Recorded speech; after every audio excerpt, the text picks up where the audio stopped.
અમરેલી જિલ્લાના લાઠીમાં હની ટ્રેપનો પર્દાફાશ. મહિલા સહિત 4 આરોપીઓ જેરણે. ₹2.50 લાખની ખંડણીનું કાવતરું નિષ્ફળ બનાવતી લાઠી પોલીસ.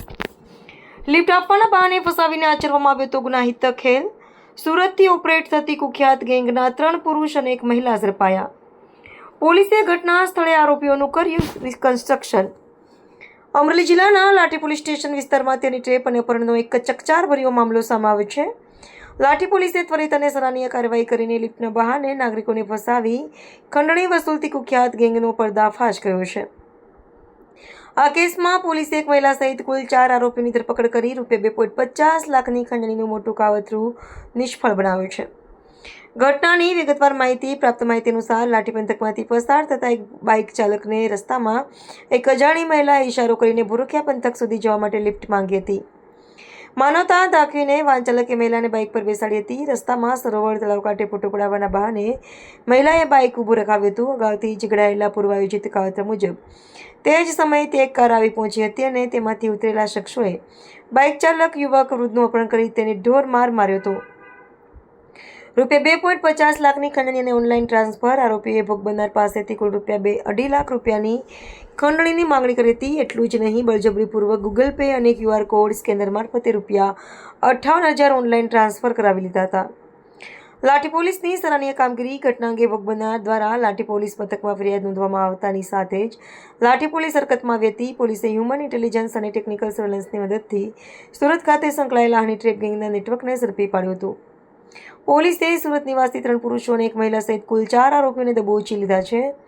લાઠી પોલીસ દ્વારા પકડાયેલા તમામ આરોપીઓને ઘટના સ્થળે લઈ જઈ કાયદો અને વ્યવસ્થાના ભાગરૂપે કડક સુરક્ષા વચ્ચે રિકન્સ્ટ્રક્શન શાસન પુનર્રચના પણ કરવામાં આવ્યું હતું. લાઠી પોલીસના ત્વરિત અને પ્રશંસનીય કામગીરીથી અપહરણ અને ખંડણીખોરોમાં ભારે ફફડાટ ફેલાઈ ગયો છે. તારીખ 15/7/2026 રોજ અમરેલી જિલ્લાના લાઠી પોલીસ સ્ટેશન ખાતે એક હની ટ્રેપનો ગુનો દાખલ થયો હતો. આ જે ગુનો છે તે કુલ 5 વ્યક્તિઓ વિરુદ્ધ દાખલ થયો હતો, જેમાં નિલેશ ગોસ્વામી, શ્યામ તથા 2 અજાણ્યા ઈસમો તથા 1 અજાણી મહિલા વિરુદ્ધ દાખલ કરવામાં આવ્યો હતો. આ કામના જે અન્ય 4 આરોપીઓ છે તેને લાઠી પોલીસ સ્ટેશન દ્વારા પકડવામાં આવેલા છે. આ ગુનાની જે ટૂંક વિગત છે એ પ્રકારની છે કે આ કામના જે ફરિયાદી છે તે લાઠીથી દામનગર તેમની દીકરીને મળવા માટે જતા હોય તે દરમિયાન લાઠી ચોકડી પાસે અન્ય 1 મહિલા છે તે આવીને એમને રોકે છે અને તેની પાસે લિફ્ટ માગે છે ભૂરખિયા સુધી. ત્યાં આગળ ફરિયાદી છે તેમને એની સાથે લઈ જાય છે. ભૂરખિયા દરવાજા પહોંચ્યા એની સાથે જ અન્ય 4 વ્યક્તિઓ એક 4 વ્હીલ ગાડીમાંથી આવે છે, તેમને રોકે છે અને તેમની સાથે બળજબરીપૂર્વક તેમને ઢીકા પાટાનો માર મારે છે અને તેના ઉપર આક્ષેપ કરે છે કે આ મહિલાને તમે કેમ બેસાડી અને તું અમને ખંડણી નહીં આપતો તારા વિરુદ્ધ અમે ખોટો બળાત્કારનો કેસ કરી અને તને આમાં સંડોવી દઈશું. આમ કરી અને ફરિયાદી પાસે આ કામના જે 5 આરોપીઓ છે તેમના દ્વારા ₹2.5 લાખ રૂપિયાની ખંડણી માંગવામાં આવી હતી. તેમાંથી જે ₹58,000 છે તે ફરિયાદી દ્વારા ગૂગલ પે મારફતે એક આરોપીને ઓનલાઈન એકાઉન્ટ મારફતે આપવામાં આવેલ હતા. આ બનાવ બન્યા બાદ જે 5 આરોપીઓ છે તે નાસી ગયેલ હોય.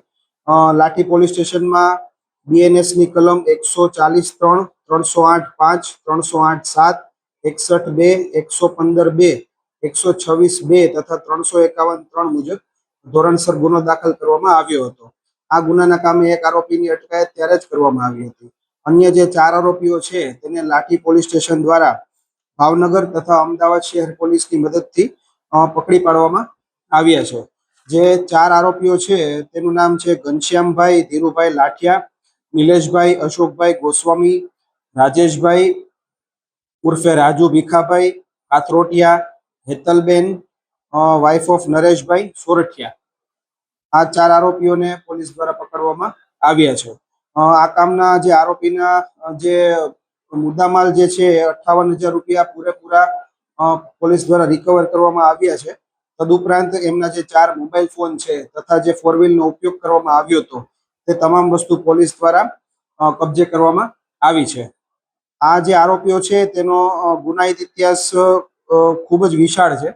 આરોપી ઘનશ્યામ લાઠિયા વિરુદ્ધ કુલ 7 ગુનાઓ દાખલ ભૂતકાળમાં થયેલા છે.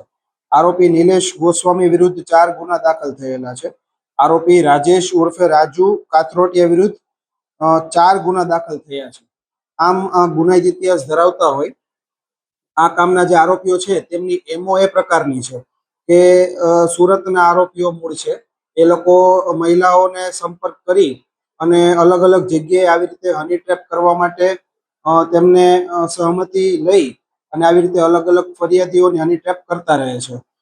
અને આમના વિરુદ્ધ ખૂબ જ ગંભીર ગુનાઓ દાખલ થયેલા છે. આગળની તપાસ છે હાલ ચાલુ છે.